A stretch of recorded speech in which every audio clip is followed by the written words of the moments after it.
The sidewalk was my bed tonight, just like every other night for the past 6 months. I sat huddled against the brick wall of an abandoned warehouse, my worn jacket pulled tight around my shoulders as the winter wind cut through the fabric like knives.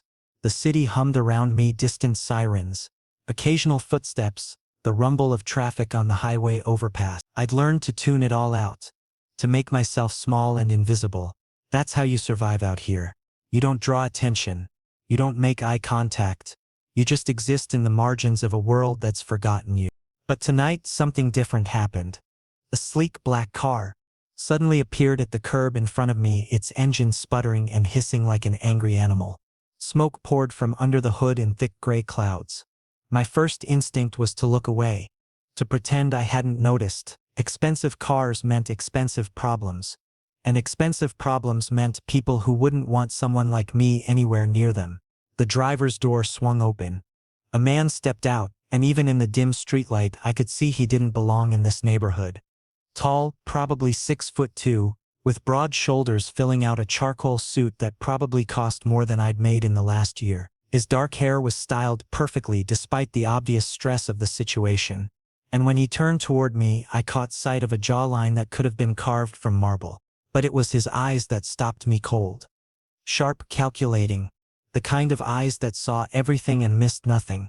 "Excuse me," he said, his voice deep and controlled despite the frustration I could hear simmering beneath the surface. "Do you know anything about engines?" I blinked, certain I'd misheard him. Was this man, this clearly wealthy, clearly important man, actually asking me for help? Me, the homeless kid sitting on a dirty sidewalk with grease under his fingernails and holes in his shoes. There was no mockery in his expression though. No disgust or pity, just genuine need. "I know a little," I managed to say, keeping my voice steady even as my heart hammered in my chest. He nodded once, sharp and businesslike, then moved to the front of the car and popped the hood. The smoke billowed out more intensely, and I could smell the acrid scent of overheating metal. Despite every instinct telling me to stay put, to not get involved, I found myself standing and walking toward him. When I looked under the hood, the problem became immediately obvious. The radiator hose had come loose, probably from wear and tear, and coolant was spraying everywhere. It was a simple fix, really something that would take maybe 5 minutes if you knew what you were doing. But for someone who'd probably never changed their own oil, it might as well have been rocket science. "See this?" I pointed to the loose hose, careful not to touch anything while it was still hot. The connection came undone. Once the engine cools down a bit, I can tighten it and add some coolant. "Should get you running again." He leaned in beside me to look, and suddenly I was acutely aware of how close he was. The expensive cologne he wore, something woodsy and sophisticated, cut through the smell of engine trouble. Up close I could see the faint stubble on his jaw, the way his brow furrowed in concentration as he studied the engine like he was trying to memorize every component. "Show me what to do," he said. I glanced at him, surprised. Most people would have just told me to fix it and waited in their car. But here he was, rolling up the sleeves of what had to be a $1,000 dress shirt, ready to get his hands dirty. We worked together as the engine cooled.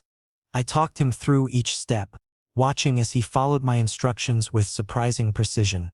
His hands were steady, confident, even though this was clearly unfamiliar territory for him. There was something almost mesmerizing about the way he focused, like he approached this broken-down car with the same intensity he probably brought to everything in his life. "You're good at this," he said, glancing at me as we finished tightening the last connection.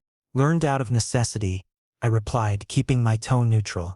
I didn't want to explain how I'd spent countless hours working odd jobs at auto shops, how fixing things had become my survival skill when everything else fell apart. When the engine started up again, smooth and steady, he let out a breath I hadn't realized he'd been holding. Relief washed over his features for just a moment before that controlled mask slipped back into place. He reached for his wallet, and I already knew what was coming. "How much do I owe you?" he asked. "Nothing," I said quickly. "I just helped. No charge." He paused, his hand still on his wallet, and looked at me like I'd just spoken a foreign language. Like the concept of someone doing something without expecting payment was completely alien to him. For several long seconds he just stared, his dark eyes searching my face as if trying to figure out what my angle was. Then, slowly he put his wallet away. But instead of leaving, he reached into his jacket pocket and pulled out a business card. The cardstock was heavy, expensive, with raised lettering that caught the streetlight. "If you ever need anything," he said, holding the card out to me, "call me."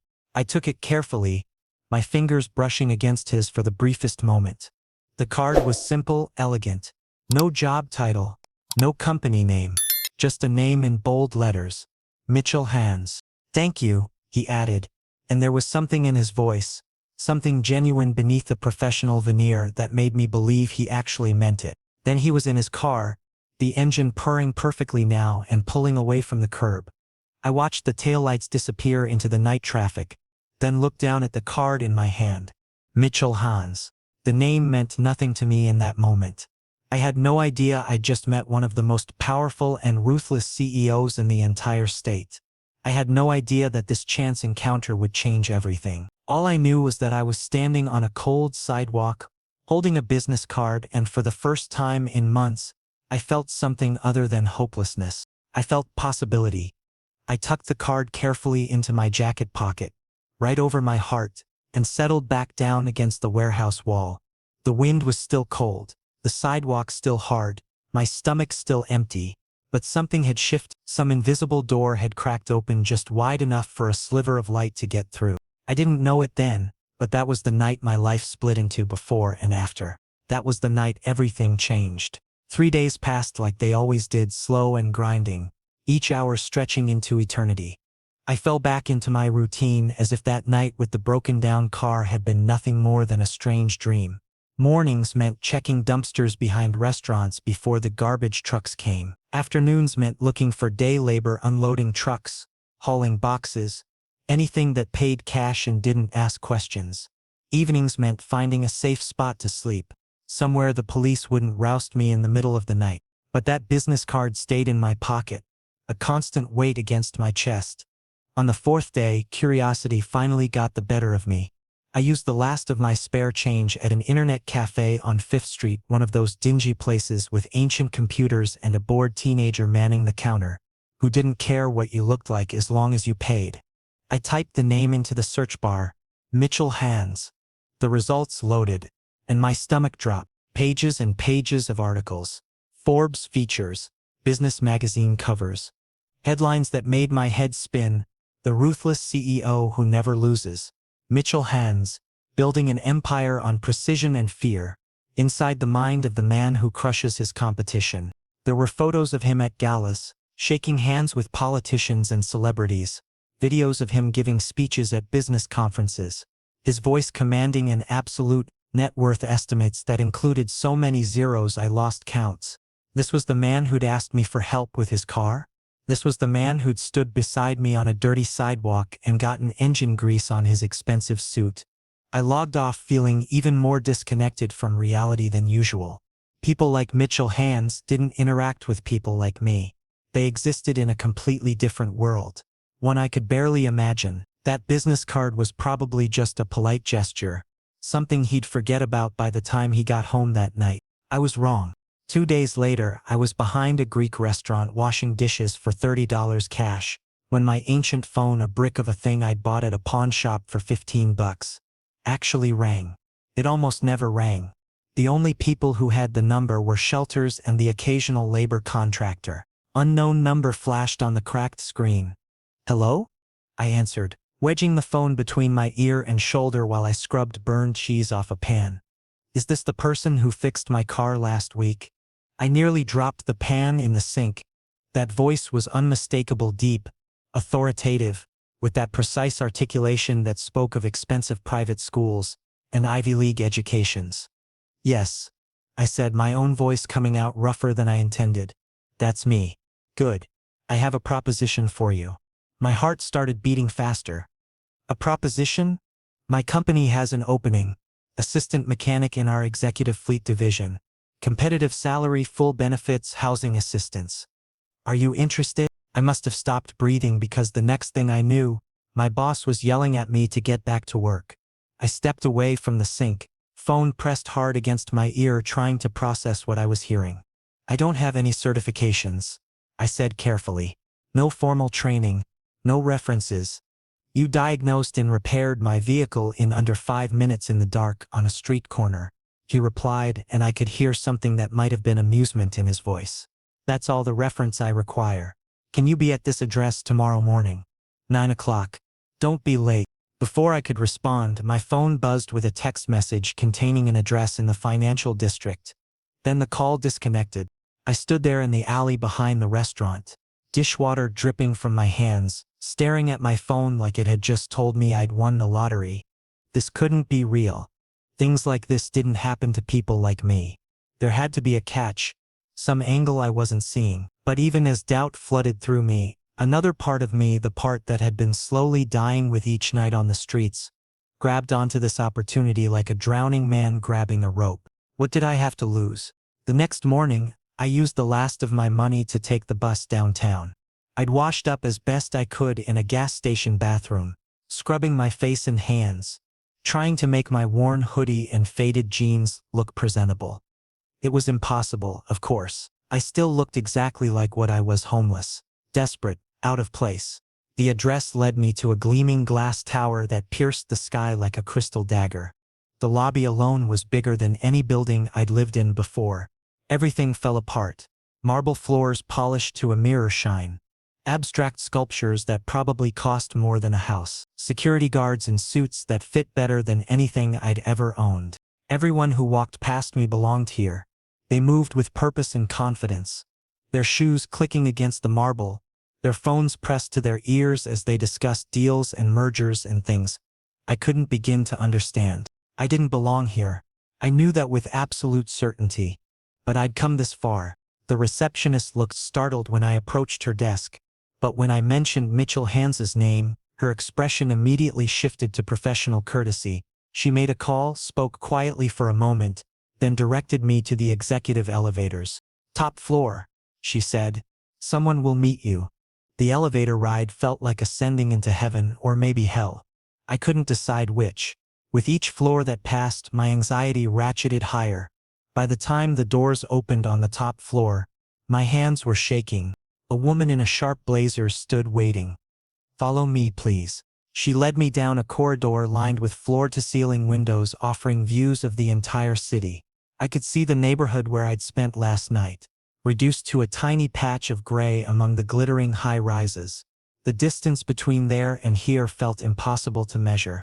Then we stopped in front of a set of double doors made from dark wood that gleamed like wet stone. He's expecting you, the woman said, then walked away. I stood there for what felt like an eternity, my heart hammering so hard I thought it might burst through my chest. Then, before I could lose my nerve entirely, I raised my hand and knocked. Come in, his voice called from inside. I pushed open the door and stepped into Mitchell Hans's office. The space was massive, all clean lines and modern furniture, with windows that wrapped around two walls offering panoramic views that made me dizzy. But I barely registered any of it because my attention locked immediately onto the man standing behind the desk. Mitchell Hans, even more imposing than I remembered, dressed in a navy suit that probably cost what I used to make in 6 months. His dark hair was immaculate, his expression unreadable. Those sharp eyes fixed on me with an intensity that made me feel completely transparent, like he could see every thought in my head, every secret I'd ever kept. You came, he said, and something in his voice sounded almost satisfied. I did, I managed to reply. He gestured to a chair across from his desk. Sit. We need to talk about your future. And as I sank into that chair, soft leather that felt like sitting on a cloud, I realized my life had just split open again. Only this time I was stepping through that crack into somewhere completely unknown. This time there was no going back. My first day at Hans Enterprises felt like visiting another planet. They assigned me to the underground garage, a sprawling facility that serviced the company's entire executive fleet. But calling it a garage was like calling the Pacific Ocean a puddle. This place was immaculate, with gleaming epoxy floors, state-of-the-art diagnostic equipment, and a collection of vehicles that could have funded a small country: Mercedes, BMW, Porsches, Tesla, cars I'd only ever seen in magazines lined up in neat rows like expensive toys. The other mechanics treated me like I'd materialized from thin air. They weren't hostile exactly, just confused. Suspicious. Here I was, some nobody with no credentials, given a position that usually required years of experience and industry connections. I could feel their eyes on me constantly, hear their whispered conversations that stopped whenever I walked past. I kept my head down and focused on the work. That at least I understood. Engines didn't care where you slept or what you wore. They either ran or they didn't, and I'd always had a gift for understanding the difference. 4 days into the job, Mitchell appeared in the garage. I heard him before I saw him. The distinctive sound of expensive shoes on polished concrete. Confident strides that announced his presence before he ever came into view. Every other mechanic in the facility suddenly found somewhere else to be, vanishing like smoke. Within seconds it was just the two of us in a space designed for 20. "How are you settling in?" he asked, stopping a few feet away from where I was running diagnostics on a sedan. I straightened up, wiping my hands on a rag. "Fine. The equipment here is incredible. And the staff?" His eyes tracked across my face, reading something I didn't intend to show. "They're professional," I said carefully. "But they don't trust you." It wasn't a question. He stated it as simple fact, the way someone might comment on the weather. I didn't know how to respond to that, so I said nothing. Mitchell moved closer, close enough that I caught the scent of his cologne again, that same sophisticated blend I remembered from the night we met. He looked down at the diagnostic screen, though I doubted he understood half of what it displayed. "You're overqualified for this position," he said suddenly. My stomach clenched. Was he about to fire me? Had this all been some elaborate test I'd somehow failed? "The talent you showed fixing my car, that's not something you learn from entry-level work. You have instincts that most certified mechanics spend decades developing." He paused, and when he looked at me, there was something new in his eyes. Curiosity, maybe. Or calculation. "Where did you really learn this?" "Life taught me," I said quietly. "When you can't afford to pay someone else to fix your problems, you figure it out yourself." His jaw tightened slightly, the first crack in his composed facade I'd seen since entering this building. "What else did life teach you?" The question felt loaded somehow, like it meant more than the words themselves. But before I could answer, one of the senior mechanics returned, coughing awkwardly to announce his presence. Mitchell's expression immediately shifted back to neutral, that professional mask sliding into place so smoothly I wondered if I'd imagined the moment of genuine interest. "Keep up the excellent work," Mitchell said, then left without another word. But his presence lingered long after he was gone. Like an echo I couldn't quite silence. The next few weeks established a pattern that felt both comfortable and dangerous. I learned the fleet inside and out, memorized each vehicle's quirks and maintenance history. The other mechanics slowly started warming up to me as they realized I actually knew what I was doing. One of them, a guy named Derek, with 20 years in the business, even started showing me some of the company's proprietary systems. And Mitchell kept showing up, not every day, not even every other day, but regularly enough that I started anticipating his visits, listening for those distinctive footsteps, that particular quality of silence that preceded his arrival. He'd ask about my work, sometimes watch me complete repairs, occasionally offer observations that revealed he'd been paying far more attention than I realized. I told myself it was just good management, a CEO staying involved with his company's operations. But the way he looked at me during those visits, the way conversations would stretch longer than necessary, suggested something else entirely. Then came the night that changed everything. I'd been working late, finishing a complex transmission repair that couldn't wait until morning. Most of the staff had gone home hours ago. The garage felt different at night, quieter, more intimate somehow, with just the hum of fluorescent lights and the distant rumble of the city above. I didn't hear him approach this time. "You work too hard." I spun around, startled, to find Mitchell standing 10 feet away. He'd shed his jacket somewhere, rolled his sleeves up to his elbows. He looked different like this, less the untouchable CEO and more like an actual person. "Just finishing up," I said, my heart still racing from the surprise. "Have you eaten?" The question caught me off guard. "I'll grab something at home." "That's not what I asked." He moved closer and suddenly the garage felt much smaller. "When did you last have a real meal? Not vending machine food or whatever convenience store sandwich you can afford." I didn't answer, couldn't really, because he was right. My salary was good, better than anything I'd imagined. But I was still catching up, still paying off debts and trying to get ahead. Real meals still felt like a luxury. "Come with me," he said. "Where?" "Upstairs. My office has a private kitchen. I'm ordering dinner, and you're joining me." That wasn't a request. The way he said it, firm but not unkind, with an undertone that suggested he wouldn't accept refusal, made me realize this was important to him somehow. Not just a charitable gesture from a boss to an employee, but something more personal. Against my better judgment, I followed him. We took the executive elevator up, the silence between us heavy with something I couldn't quite name. When the doors opened into his private office suite, I was struck again by how different his world was from anything I'd known. He moved to a tablet on his desk, ordered food with quick efficiency, then gestured toward a seating area I hadn't noticed during my first visit. Leather couches arranged around a low table, floor-to-ceiling windows offering a view of the city lights spreading out like fallen stars. "Sit," he said, then surprised me by sitting across from me rather than maintaining the distance his position would normally require. For a long moment, neither of us spoke.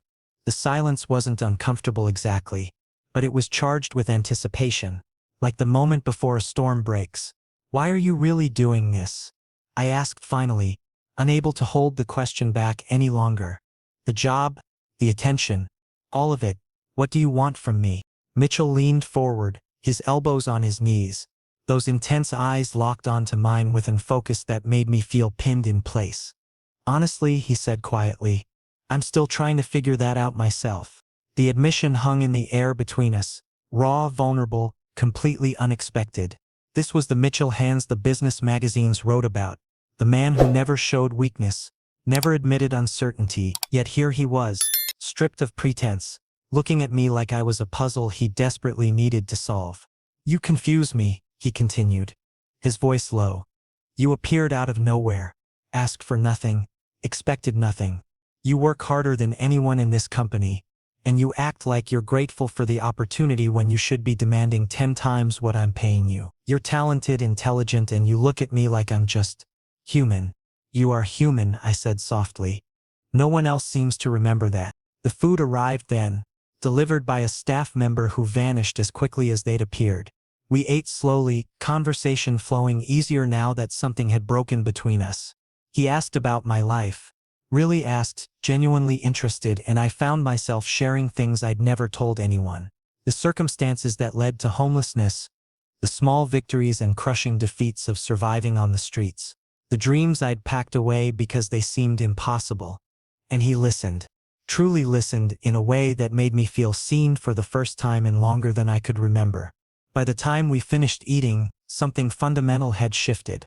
We weren't CEO and employee anymore, sitting in that glass tower high above the city. We were just two people learning each other, testing boundaries neither of us fully understood yet. "I should let you go home," Mitchell said finally, though he made no move to stand. "Probably," I agreed, but I didn't move either. We sat there, the city glittering beyond the windows, and I knew with absolute certainty that whatever was happening between us, this strange, impossible connection, wasn't going to end here. It was only just beginning. And that terrified me more than anything ever had. The morning after our dinner felt like waking up in someone else's life. I arrived at the garage early, before any of the other mechanics, hoping the familiar rhythm of work would settle the chaos swirling through my head. But everything felt different now. The tools in my hands felt foreign. The cars I'd come to know so well seemed like strangers. And Mitchell, the thought of him made my chest tighten in ways I couldn't name. What had happened between us, that vulnerability he'd shown, that raw honesty about not understanding what he wanted from me, it hung over everything like smoke I couldn't wave away. I threw myself into work with desperate intensity, tearing apart an engine that didn't really need such thorough attention. My hands moved on autopilot while my mind replayed every moment from the night before. The way he'd looked at me across that table, the sound of his voice when he admitted I confused him, the electric charge in the air when neither of us could bring ourselves to leave. "Someone's working hard." Derek's voice startled me. I looked up to find him leaning against a workbench, coffee in hand, watching me with an expression I couldn't quite read. "Just trying to stay on top of things," I said, wiping my hands on a rag. "Right." He took a long sip of coffee. Word of advice. Whatever's going on between you and the boss, and don't bother denying it because everyone's noticed, be careful. Men like Mitchell Hands don't do relationships. They do acquisitions. The words hit harder than they should have. Before I could respond, Derek walked away, leaving me alone with doubts I'd been trying to ignore. 3 days passed in strange limbo. Mitchell didn't come to the garage. No unexpected visits. No casual check-ins. No excuses to stand too close while examining diagnostic screens. His absence felt deliberate, calculated, like he'd retreated behind walls I'd briefly seen him lower. I told myself it was better this way. Safer. Whatever had been building between us was impossible anyway. He was right to pull back before things got more complicated. But knowing something intellectually and accepting it emotionally were two completely different things. On the 4th day, Nora appeared in the garage doorway. Her usual composed expression was tight with tension, and when she spotted me, she approached with purposeful strides that made my stomach drop. "He needs to see you," she said without preamble. "Right now." "What's wrong?" "Just go. Top floor." The elevator ride felt endless. My reflection in the polished metal doors showed someone who looked terrified, and I couldn't even pretend otherwise. When I reached his office, I found the door already open. Mitchell stood at the windows, hands shoved deep in his pockets, shoulders rigid with tension. He didn't turn when I entered. "Shut the door behind you," he said, his voice flat and controlled in a way that sent warning bells through my entire system. I closed the door. The click of the latch sounded impossibly loud in the heavy silence. "I'm not terminating your employment," he said abruptly, still not facing me. The relief that flooded through me was immediately chased by confusion. "I didn't think you were, but there's been a development." Finally he turned. His eyes were haunted, filled with something that looked like anguish barely held in check. "The board has approved a transfer. New York headquarters. Significant promotion. Substantial raise. You'd be managing the entire East Coast fleet operations." My heart plummeted. "You're sending me away. I'm giving you an opportunity." But his voice cracked on the last word, betraying the lie. "Why?" I moved toward him without thinking. "What happened?" "What happened?" He laughed, but there was no humor in it. Only bitterness and something that sounded like desperation. "This is what's happening. Us. Whatever this is between us, it's inappropriate. Unethical. I'm your employer. I hold all the power in this dynamic. I came to you willingly," I said, anger beginning to burn through the hurt. "Nobody forced me to have dinner with you. Nobody made me." "That's exactly the problem." His composure shattered like glass. "You can't freely consent when your livelihood depends on pleasing me. Don't you understand? Every time you agree to something, every time you say yes, there's this implicit threat hanging over it. What if you'd wanted to say no? Would you have felt safe doing that? So you're making this decision for me." The anger surged hotter now. "You're deciding what I can handle, what I can choose without even asking me. I'm trying to protect you." "I don't need protecting." The words tore out of me. "I need you to be honest. With yourself, with me.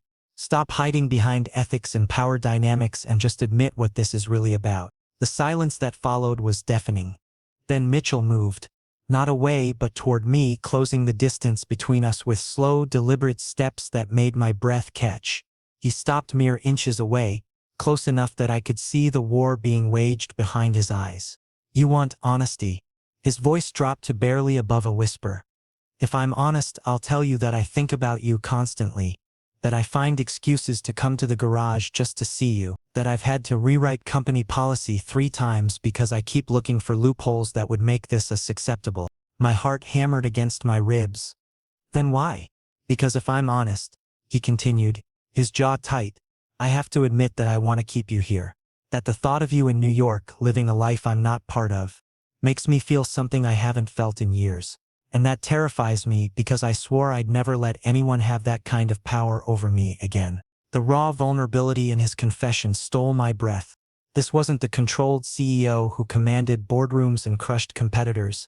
This was just a man, stripped bare, standing at the edge of something that clearly frightened him as much as it drew him in. "Don't send me away," I said quietly. "I'm trying to do the right thing." "The right thing for who?"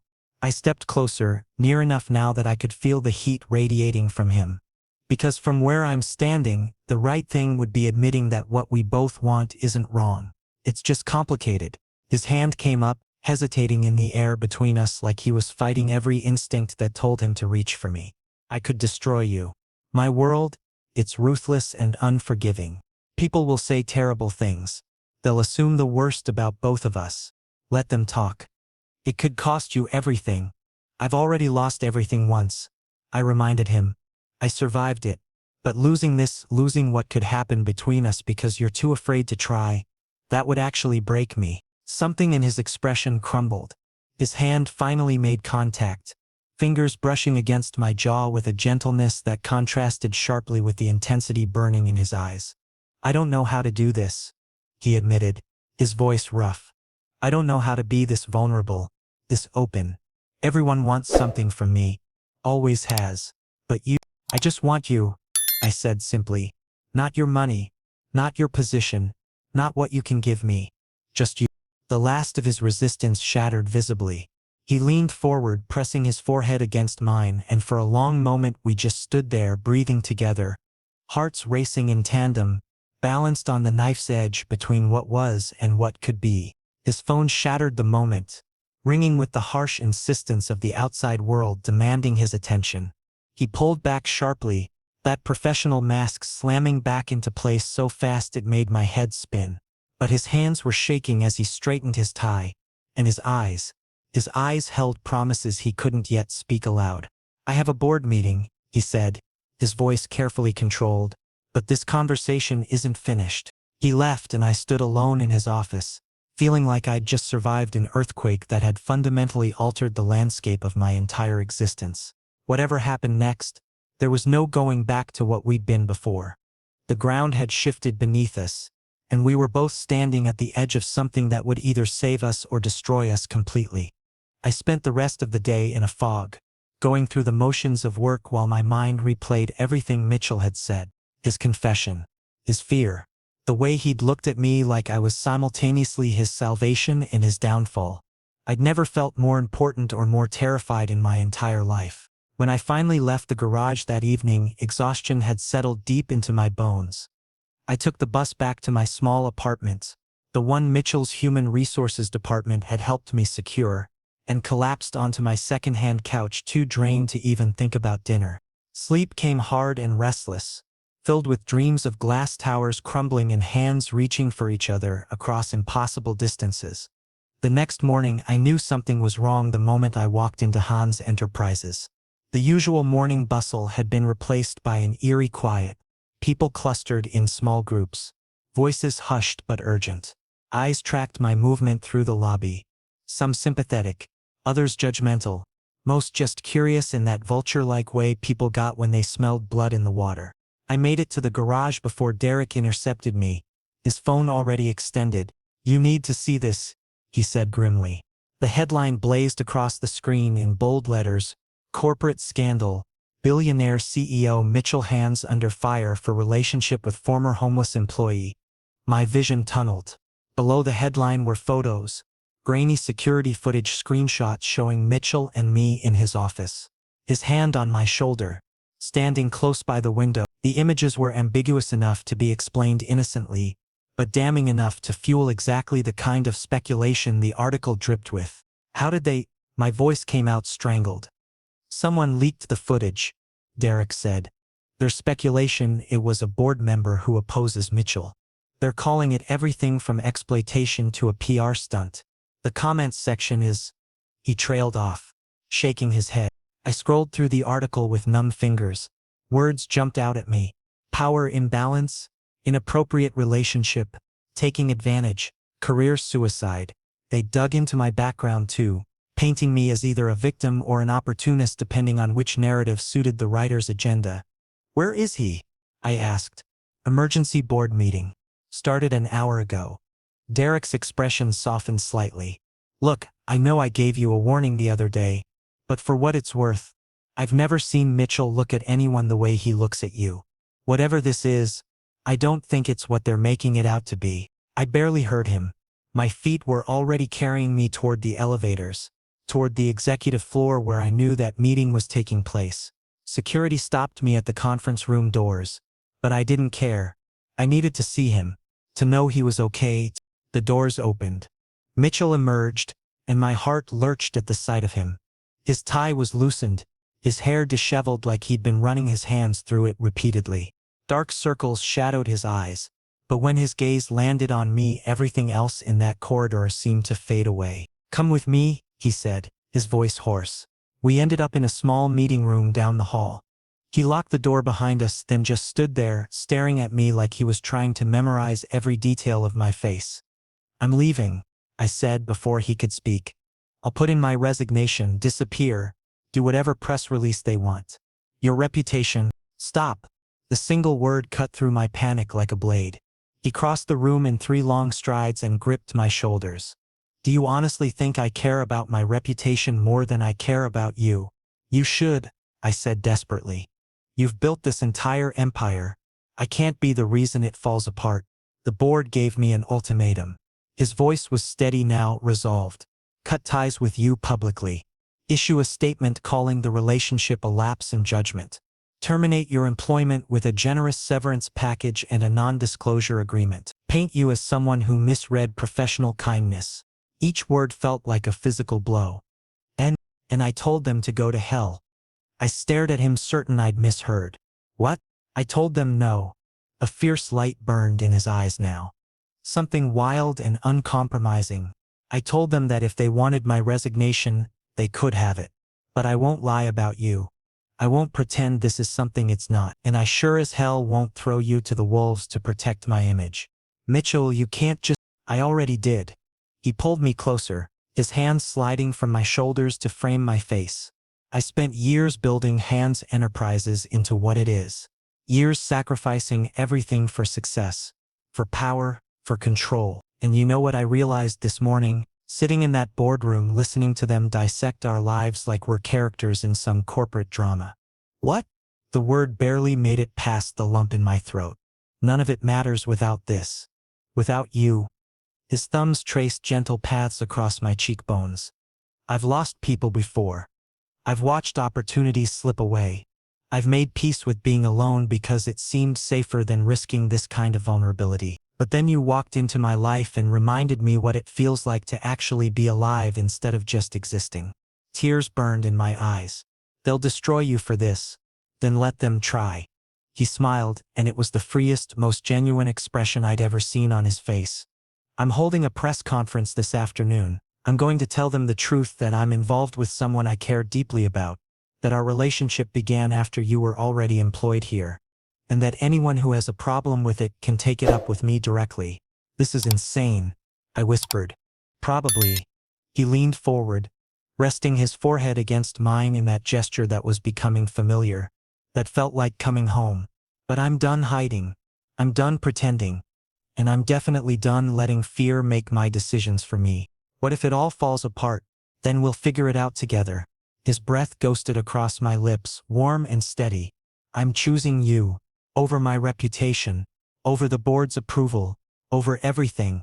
I'm choosing us." And then he kissed me. It wasn't tentative or questioning. It was certain and claiming, and filled with all the things we'd been too afraid to say out loud. His hands tangled in my hair. My fingers gripped his shirt like he was the only solid thing in a world that had tilted sideways. The kiss deepened, and I tasted coffee and desperation and something that might have been hope. When we finally broke apart, both breathing hard, he kept me close, like he was afraid I might disappear if he let go. "Stay," he said quietly. "Stay with me. Fight this with me. Let me prove that choosing you was the best decision I've ever made." I looked into his eyes and saw my own fear reflected back at me. But I also saw determination and courage, and something that looked dangerously close to love. "Okay," I whispered. "Okay." Outside that small room, a storm was gathering. The press conference would happen. People would talk. Our lives would change in ways we couldn't predict. But in that moment, with his arms around me and the truth finally spoken aloud, I felt something I hadn't felt in longer than I could remember. I felt like I belonged somewhere. And maybe, just maybe, that was worth fighting for. The press conference was scheduled for 3 o'clock. Mitchell wanted me there, but I insisted on staying backstage. This was his moment to face the world on his terms. And I wouldn't let anyone accuse him of using me as a prop or a shield. Nora stayed with me in the green room, her usual professional demeanor cracked by visible anxiety. "He's really going through with this," she said, more to herself than to me. "You sound surprised. I've worked for Mitchell for 8 years. I've seen him negotiate impossible deals, stare down hostile takeovers, rebuild after setbacks that would have destroyed lesser men. But I've never seen him risk everything like this." She looked at me then, really looked at me. "You must be something special." I didn't know how to respond to that, so I just watched the monitor showing the press room filling with reporters. Cameras everywhere. The energy felt predatory, hungry for whatever blood might be spilled. At exactly 3 o'clock, Mitchell walked onto that stage. He looked every inch the powerful CEO, impeccably dressed, perfectly composed, commanding the space with natural authority. But I could see the subtle tells others might miss. The slight tension in his jaw, the way his fingers flexed once before he gripped the podium, the barely perceptible breath he took before speaking. "Thank you all for coming," he began, his voice carrying clearly through the room. "I'm aware of the articles published this morning. I'm aware of the speculation, the accusations, and the various narratives being constructed about my personal life. I'm here to provide clarity." The room erupted with shouted questions. He waited patiently until they quieted. "The man referenced in those articles is someone I'm involved with romantically. That much is true." Pause. "What's not true is any suggestion of impropriety, exploitation, or abuse of power. Our relationship developed naturally over time, after he was already an established employee at Hans Enterprises. He never asked for special treatment. He never leveraged our connection for advancement. In fact, he's fought against any suggestion of favoritism at every turn." More questions shouted. He ignored them. "I understand this raises questions about ethics and workplace dynamics. I've spent considerable time consulting with our legal team and ethics board. We've established clear protocols to ensure there's no conflict of interest, including independent oversight of any decisions that might affect his employment." A reporter managed to make herself heard. "Mr. Hans, surely you can see how this looks." "How it looks depends entirely on the assumptions you're making." Mitchell cut in smoothly. "If you assume powerful men only view others as tools or conquests, then yes, I suppose this looks suspect. But if you're capable of believing that I'm a human being capable of genuine connection, then perhaps you'll see this for what it actually is." "And what is that?" another reporter called out. For the first time, Mitchell's professional mask slipped slightly. Not into weakness, but into something raw and honest that made my chest tighten painfully. "It's me choosing to prioritize my personal happiness for the first time in my adult life," he said quietly. "It's me refusing to live according to other people's expectations of what my life should look like. And it's me standing here, fully aware that this could damage my reputation, cost me business relationships, and provide ammunition to my competitors, and deciding that none of that matters as much as being honest about who I am and what I want." The room fell silent. Even the most jaded reporters seemed momentarily stunned by the sheer vulnerability of the statement. If the board decides to remove me as CEO over this, that's their prerogative. If investors pull out, if partners end their contracts, if this costs me everything I've built, so be it. His eyes found the camera, and I knew he was looking at me through it. "Some things are worth more than empires." He took a few more questions, handled them with his usual sharp intelligence, then concluded the conference with a simple statement: "I won't be taking any more questions about my personal life. Judge me by my work, by my results, and by the way I treat people. Everything else is noise." Then he walked off that stage, and I knew the world would never look at Mitchell Hans quite the same way again. The aftermath was chaos. Social media exploded. Financial news channels ran endless analysis. The board held emergency sessions. But something unexpected happened. The narrative didn't go the way everyone predicted. People started defending him. Not everyone. Certainly, there were plenty of critics and cynics. But enough voices rose up praising his honesty, his courage, his refusal to hide. Hashtags trended. Think pieces were written about corporate authenticity and the human cost of success. Within a week, the stock price had not only stabilized but actually climbed. Major clients issued statements supporting him. The board, reading the room, backed down from their threats. Mitchell Hands had gambled everything and somehow impossibly won. A month later, I moved into a modest apartment across town. My own place, paid for with my own salary with no assistance from Mitchell, despite his offers. He understood why it mattered to me, respected the boundary I needed to maintain some sense of independence. But he visited often. On this particular evening, I was attempting to cook dinner when the doorbell rang. I opened it to find Mitchell in jeans and a simple sweater, holding a bouquet of flowers that looked slightly wilted from the journey. "These are for you," he said, suddenly looking uncertain in a way that made him seem younger, more vulnerable. "I picked them myself from that flower market downtown. The vendor swore they were the best, but I think I might have crushed them on the subway." "You took the subway?" I couldn't help but smile. Trying new things. He stepped inside when I moved back, expanding my horizons, being a regular person occasionally. We ended up in the kitchen, working together to prepare pasta. It should have been awkward, this billionaire CEO in my tiny kitchen, bumping elbows as we moved around each other. But instead, it felt natural, easy. "Right. I've been thinking," Mitchell said as we ate at my small table, the city lights twinkling through the window, "about what you said that day in my office, about how I saved you." "You did save me," I said quietly. "No." He reached across the table, lacing his fingers through mine. "We saved each other. You just did it first, on a street corner with a broken-down car and no expectation of anything in return. You showed me that not everyone wants something from me, that I could be seen as just a person." "You are just a person," I reminded him.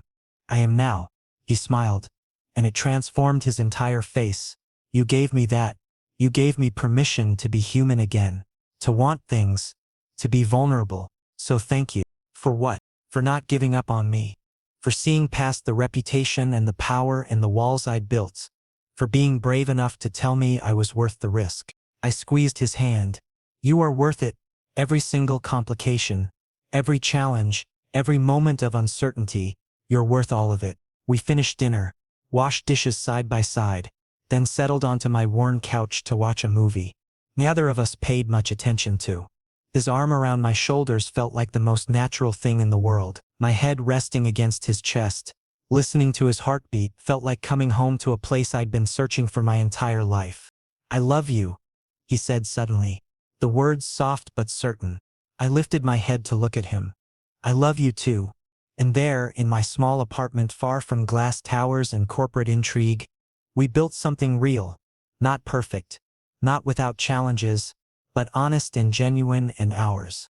We'd both spent so long surviving, him in boardrooms, me on streets, that we'd forgotten what it meant to actually live. But together, we were learning. Together we were finally free.